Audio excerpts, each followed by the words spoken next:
भारत के माननीय उपराष्ट्रपति श्री जगदीप धनखड़ जी, प्रधानमंत्री श्री नरेंद्र मोदी जी, लोकसभा अध्यक्ष श्री ओम बिरला जी, राज्यसभा के उपसभापति श्री हरिवंश जी, राज्यसभा में सदन के नेता श्री जगत प्रसाद नाडा जी, राज्यसभा में विपक्ष नेता श्री मल्लिकार्जुन खड़गे जी, संसदीय कार्य मंत्री श्री किरेन रिजिजू जी, लोकसभा में विपक्ष नेता श्री राहुल गांधी जी, माननीय सांसदगण और प्यारे देशवासी, संविधान दिवस के पावन अवसर पर आप सभी के बीच आकर मुझे हार्दिक प्रसन्नता हो रही। संविधान हमारे देश का सबसे पवित्र ग्रंथ है।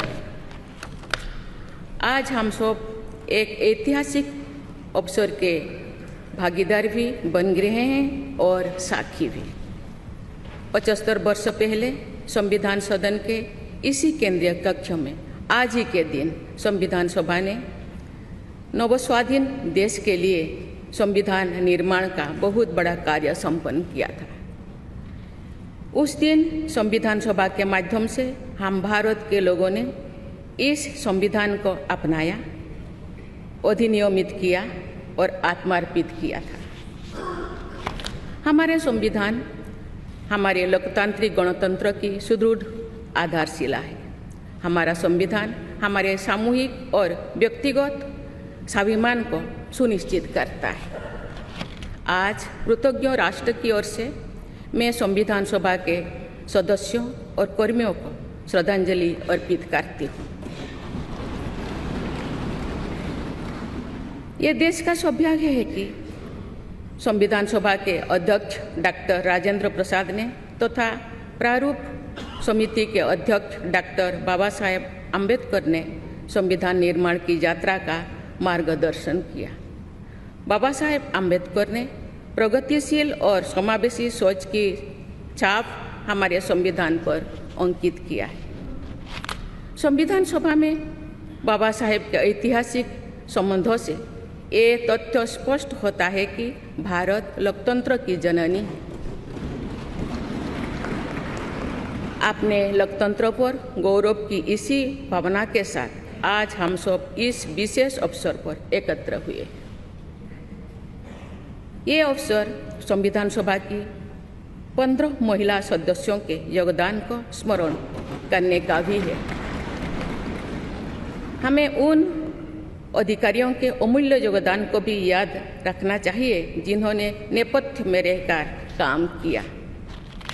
उनकी कार्यनिष्ठा ने संविधान निर्माण की प्रक्रिया को सुचारू रूप से आगे बढ़ाया।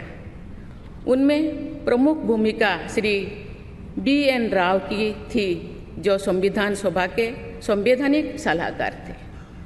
मैं संविधान सभा के सचिव श्री HBR अंगगर, संयुक्त सचिव श्री SN मुखर्जी और उप सचिव श्री जुगल किशोर खन्ना को भी उल्लेख करना चाहूँगी। माननीय सांसदगण, स्वतंत्रता के 75 वर्ष पूर्ण होने पर मैं सभी देशवासियों ने आज़ादी का अमृत महोत्सव मनाया। आगामी 26 जनवरी को हम अपने गणतंत्र की 75वें वर्षगांठ मनाएंगे। इस तरह के समारोह हमें अब तक की यात्रा का अवलोकन करने और आगे की यात्रा की बेहतर योजना बनाने के अवसर प्रदान करते हैं। ऐसे समारोह हमारी एकता को मजबूत बताने की तथा ये दर्शाते हैं कि राष्ट्रीय लक्ष्यों को प्राप्त करने के प्रयासों में हम सब एक साथ हैं। हमारे स्वाधीनता संग्राम के दौरान अनेक महान विभूतियों ने हमारे राष्ट्रीय आदर्शों को रेखांकित किया था। हमारी संविधान सभा में हमारे देश की विविधता को अभिव्यक्ति मिली थी। संविधान सभा में सभी प्रांतों और क्षेत्र के प्रतिनिधियों की उपस्थिति से अखिल भारतीय चेतना को शोर मिला था। संविधान सभा के वाद विवाद तथा सदस्यों के संबोधनों में हमें संविधान निर्माण की प्रक्रिया के साथ साथ अपने देश के बारे में गहरी जानकारी प्राप्त होती है। आज जिन पुस्तकों का विमोचन किया गया तथा जो शॉर्ट फिल्म्स दिखाई गई, उनमें लोगों को हमारे संविधान निर्माण के गौरवशाली इतिहास का परिचय प्राप्त होगा।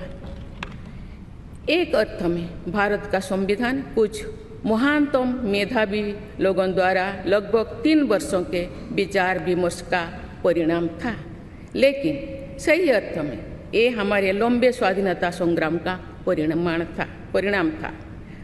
उस अतुलनीय राष्ट्रीय आंदोलन के आदर्शों को संविधान में अत्यंत महत्वपूर्ण स्थान दिया गया। उन आदर्शों को सुस्पष्ट और संक्षिप्त रूप से संविधान की प्रस्तावना में व्यक्त किया गया है। ये आदर्श है न्याय, स्वतंत्रता, समता और बंधुता। ये आदर्श सदियों से भारत को परिभाषित करते हैं। संविधान की प्रस्तावना में उल्लिखित आदर्श एक दूसरे के पूरक है। समग्र रूप से ये सभी आदर्श ऐसा वातावरण उपलब्ध कराते हैं जिसमें हम नागरिक को फूलते फलते समाज में योगदान देने तथा साथी नागरिकों की मदद करने का अवसर मिलता है। माननीय संसदगण, संविधान की भावना के अनुसार कार्यपालिका, विधायिका और न्यायपालिका का ये दायित्व है कि वे सामान्य लोगों के जीवन को सुगम बनाने के लिए मिलजुल कर काम करें। संसद द्वारा पारित किए गए अनेक अधिनियमों से जौन आकांक्षाओं को अभिव्यक्ति मिली है। देश के आर्थिक एकीकरण के लिए स्वतंत्रता के बाद का सबसे बड़ा टैक्स सुधार गुड्स एंड सर्विसेज टैक्स को के रूप में किया गया है।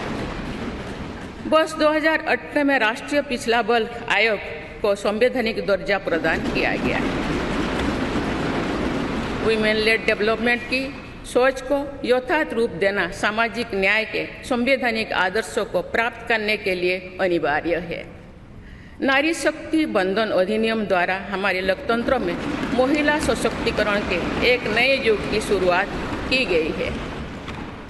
दंड के स्थान पर न्याय तथा अपराध के स्थान पर सुरक्षा की भावना पर आधारित भारतीय न्याय संहिता, भारतीय नागरिक सुरक्षा संहिता और भारतीय साक्ष्य अधिनियम को पारित करके सांसदों ने आधुनिक सोच को अपनाने का प्रभावशाली परिचय दिया है। ऐसे अनेक अधिनियमों को पारित करने के लिए मैं सभी सांसदों की सराहना करती हूँ।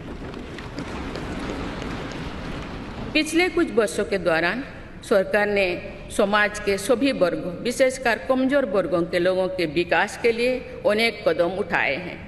ऐसे निर्णयों से लोगों का जीवन बेहतर हुआ है तथा उन्हें प्रगति के नए अवसर मिल रहे हैं। गरीब लोगों का अपना पक्का घर मिल रहा है, बिजली, पानी, सड़क की सुविधा मिल रही है, खाद्य सुरक्षा और चिकित्सा सेवाएं मिल रही है। देश में बड़े पैमाने पर विश्व स्तर का इंफ्रास्ट्रक्चर बनाया जा रहा है। समग्र और समावेशी विकास के ऐसे अनेक प्रयास हमारे संवैधानिक आदर्शों को आगे बढ़ाते हैं।